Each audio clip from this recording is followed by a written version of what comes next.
2019 இடைத்தேர்தல் வரும்போது இங்கே இருக்கிற மரமட்டை பூராமே வாடி கிடந்துச்சுல, குடிக்க தண்ணி இல்லாமே கிடந்தீங்கல்ல. மகாராஷ்டிரா வந்து காடு வச்சா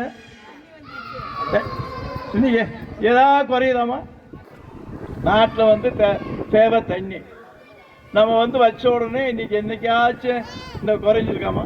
இந்த இன்னைக்கே இந்த ஆடி மாதத்தையும் வரைச்சாமல இந்த இன்னைக்கும் ஓடையில் தண்ணி வைக்கிருக்கு. அது வந்துக்கு இருக்கலப்பா. நாங்கள் ஆட்சிக்கு வந்தாச்சுன்னா என்னென்ன சொன்னோம், மக்கள் நீங்கள் கஷ்டப்படாமல் 4 மணி வரைக்கும் வேலை செய்யுங்க. 4 மணிக்கு மேலே உங்கள் வாட்டுக்கு ஓசியா பஸ்ஸில் போய் தேனிக்கு போங்க, ஆண்டிட்டி போங்க, உசிலமிட்டி போங்க, ஆம்பளை ஆள் பூரா வீட்டில் சோறாக்கணும்னு சொல்லிட்டு போனேன். இப்போ அதே மாதிரி எல்லா இடத்துக்கு போய் வாரீங்கல்ல. 3 ஆண்டுகளாக எவ்வளோ வேலை நடந்திருக்கு. இப்போ இந்த ரோடு போட போகிறோம், இதில் பஸ்ஸு விட போகிறோம். நீங்களும் ஓசியாத்தையும் ஏறி போகிறீங்க. அன்னைக்கு என்ன சொல்ல போகிறீங்களோ தெரியல. பஸ் வந்தோடனே எங்க ஊருக்கு ஏர்பிளேன் விளாண்டு போறீங்க. அது பஸ் விட்டுட்டீங்க, எங்களுக்கு ஏர்பிளேனை காண மட்டும் போறீங்க, இல்லை ரயில கேட்க போறீங்க.